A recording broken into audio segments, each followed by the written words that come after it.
오스티자 박사는 리투아니아의 교육 시스템을 발전시킨 인물입니다. 리투아니아 대통령과 스웨덴 국왕으로부터 상을 받았으며 20년 이상 교육자로 살아온 경험을 바탕으로 자녀 교육 전반에 대한 인사이트를 제공합니다. 오늘은 그녀가 말하는 책임감 있는 육아에 대해 알아보겠습니다. Every single one of us is someone's child. 관련된 주제, Therefore, 바로 has 가족과 양육에 experienced 대해 이야기해볼까 parenting. 합니다. Some of 우리는 us 누군가의 are. 소중한 자녀였고 지금은 부모가 되어 그 길을 걷고 있죠. 교육자로 살아온 20년, 또 4명의 자녀를 키우는 부모로서 여러분과 소중한 이야기를 나누고자 합니다.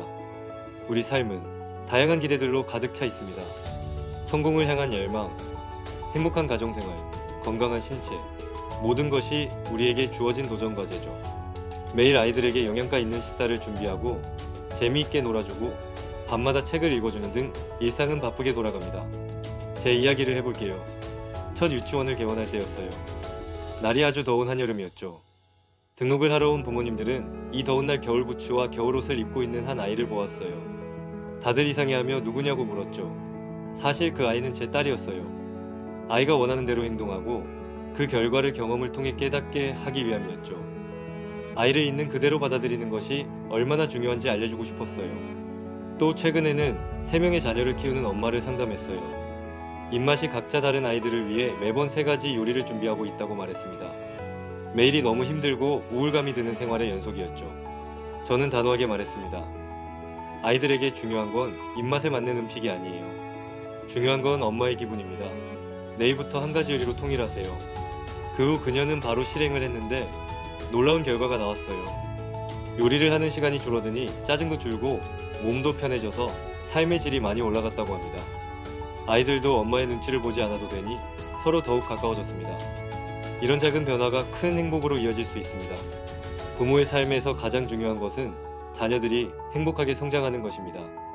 우리는 종종 자녀를 미리 판단하고 실망합니다.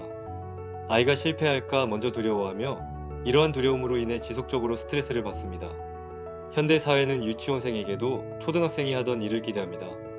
아이에 대한 과도한 기대는 서로를 불행하게 만들어요. 아이들의 뇌는 0살에서 3살까지 매초 700개의 뉴런이 생성된다는 사실을 알고 계셨나요? 하지만 만성 스트레스가 발생되면 뇌 구조와 기능에 장기적인 변화를 일으키며 이는 아이들의 불안, 우울증, 학습장애 등의 문제로 이어질 수 있다는 사실을 잊지 말아야 합니다. 레프 비고츠키라는 심리학자는 아이들이 너무 쉽지도 너무 어렵지도 않은 균형 잡힌 문제에서 가장 효과적인 성장을 한다고 했습니다. 부모와 아이들이 이 균형점을 찾는 것이 중요합니다. 어떤 추억을 아이들에게 남기고 싶은지 생각해야 해요. 항상 너그럽고 부드러운 마음가짐을 가져주세요. 신경질적이고 짜증 섞인 말투는 절대 사용하지 말아주세요. 아이들이 사랑받고 있다고 느끼게 하는 것, 그것이 우리가 노력해야 할 핵심입니다. 아이들에게 필요한 것은 스트레스 없는 삶이 아니에요. 바로 적절한 도전을 통해 성장하는 것입니다. 항상 옆에서 지지해주세요. 실패를 두려워하지 않고 계속 도전하는 아이들의 모습에서 우리는 올바르게 양육하고 있다고 생각해야 합니다. 아이들과 함께하는 매 순간이 소중한 기억으로 남도록 노력합시다. 우리는 더 나은 부모가 될 수 있습니다. 오스티자 박사는 양육은 무조건적인 사랑과 관용으로 이루어져야 한다고 말합니다. 또 올바른 양육은 아이에게 좋은 추억을 주는 것이라고 합니다. 내용을 정리해보면 첫째, 자녀 교육은 아이의 발전에 중요한 영향을 미친다. 둘째, 스트레스는 아이의 신경 발달에 영향을 준다. 셋째, 항상 사랑과 너그러운 마음으로 양육해야 한다. 넷째, 실패는 아이들에게 중요한 배움이 된다. 다섯째, 최고의 자녀 교육은 좋은 추억을 만드는 것이다. 로 요약할 수 있습니다. 오늘은 부모로서 책임감 있는 육아 방법에 대해 알아봤습니다. 이 내용을 참고하여 자녀 교육에 적용해보세요. 오늘 영상이 도움이 되셨다면 좋아요와 구독, 주변에 공유를 부탁드려요. 다음 영상에서 더 유익한 내용으로 찾아뵙겠습니다. 감사합니다.